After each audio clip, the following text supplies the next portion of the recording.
Yeah, so I hope this video will be more aesthetically pleasing, and I hope this fills up your screens because previous videos were like there was this area where everything was going on, and then on the sides you had these vertical black bars. So I hope this corrects it, but if it didn't, maybe next time.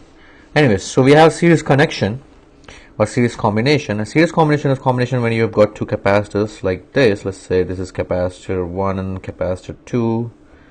Capacitor 1 and capacitor 2, like them, let's make them bigger. Right, capacitor 1, capacitor 2, and they're connected like so, and they've got potential difference. The combination of I should say the arrangement of C1 and C2 has potential difference delta V across them, and usually it is by having a battery like this, okay, that has potential difference delta V. Now let's not think about battery for a minute, okay? So I'm going to remove the battery real quick, and let's say that these capacitors are uncharged, and this plate is plate A, this is plate B, this is plate C, and plate C, D. So right now there's no charge anywhere, okay? There's no charge anywhere. Now when you apply potential difference using a battery, what will happen that these plates will charge and these plates will acquire some kind of charge, right? So now when that happens, I'm going to call this charge to be Q1, and let's say this charge minus Q1 here, and then Q2, and then minus Q2, okay? Now take a gander here, right, and imagine this area, this enclosed area, okay? It encloses plates B and C. Now remember, when there was no battery, there was no charge in B and C, right? Okay. Now after you have applied battery, there will be some charge. That's what we are thinking. But what actually is happening between the two plates is that there's air, or there's something that cannot carry the charge from one plate to another. That means that the area that I have encircled in dashed red, that area is isolated. Those plates B and C are isolated. That means that if there was no charge to begin with, initially zero charge, right? It should be the case after the battery is applied, after the potential difference is applied. So from here I see that this means that Q1 should be equal to Q2. Well, if Q1 is equal to Q2, the new picture we have is, I'm going to quickly remove this from here so we can see what are the charges here. The new picture we have is there's Q1 here, minus Q1 here, and here instead of Q2, you have Q1 and minus Q1. Well, if it's Q1, Q1, minus Q1, Q1, and minus Q1, I might as just well write them as Q, Q, Q, and minus Q. Okay, so you have Q minus Q, Q, and minus Q. Now we ask ourselves, what is the capacitance that will be an equivalent capacitance of this combination? Okay, this is the question we ask ourselves.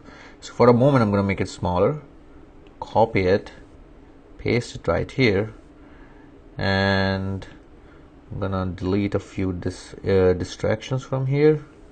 So what we are really asking is, these capacitances are C1 and C2. Tell me the capacitance, the equivalent capacitance that I can replace C1 and C2 with. So I'm going to call it C equivalent, right? So delta V again is the same.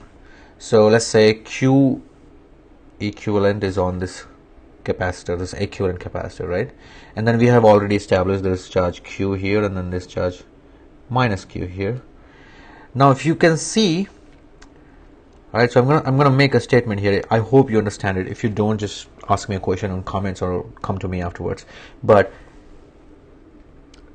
if I delete this section from here, this is a weird looking capacitor right here. But see, it's like having a charge plus Q here and another charge minus Q here, right? Plus Q and minus Q. This looks weird because what I have done here is I have removed this isolated part, right? Okay, this isolated part, if I remove from here, it is still a capacitor whose positive charge is plus Q, positive plate is plus Q, and negative charge is negative plate is minus Q. So this is the way how I understand that this guy, like this guy, when the isolation is removed, when the isolated part is removed, is same as this guy. But then this should be really equal to Q, right? Right? Do we understand that? So I'm gonna put this isolated part back in there. Okay. So we established that whatever charge we have here, Q and minus Q, and then there's like whatever is here, and then whose sum is 0. There's minus Q here and plus Q here, so plus Q minus Q 0. So if it is 0, I can just might as well just remove this from here, and that would be just a capacitor whose on the positive charge you've got plus Q charge, and on the negative you've got minus Q charge, right? So we know that this equivalent capacitor is a capacitor which has charge capital Q on the positive plate and then minus Q on the negative plate. So let's figure that out. Okay, so keep that in mind.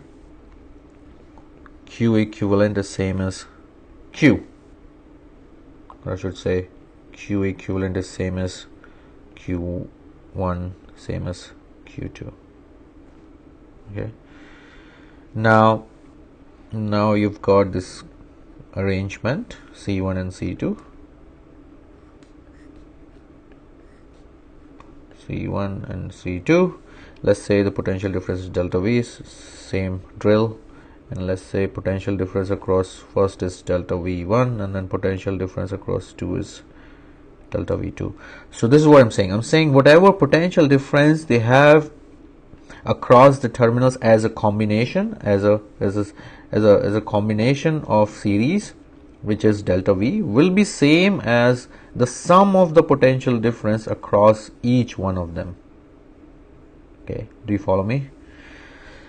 So it's like potential difference across the two, across the combination of the two is same as potential difference is the same as sum of the potential differences across each one of them. Okay, so delta V is equal to delta V1 plus delta 2 V2.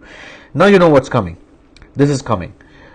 I'm going to use this equation, which is Q equals CV. This is a general equation, and then that means that Q1 is equals to C1 delta V1, and then Q2 is going to be equal to C2, which looks like C2 and delta V2, and then Q equivalent will also be equal to C equivalent and delta V. Delta V, because see, it's just delta V when you have C equivalent, right? So I'm gonna use these to substitute on this equation to get Q equivalent over C equivalent equals to C1 over that's what happens when you try to record a video at 11 p.m. and you have worked the whole day. Anyways, so delta V1 is Q1 over, come on, don't make such mistakes, C1 plus Q2 over C2. But we established that it's just not Q1 or Q2, it's just actually Q and Q and then minus Q and minus Q, right? So I can just delete this subscript 1 and 1 from here. But we also established that Q equivalent is equals to Q1 or Q2, or Q equivalent is equal to Q, right? So that means this guy is just Q. And that means if you multiply both sides by capital Q, you get 1 over C equivalent is equals to 1 over C1 plus 1 over C2.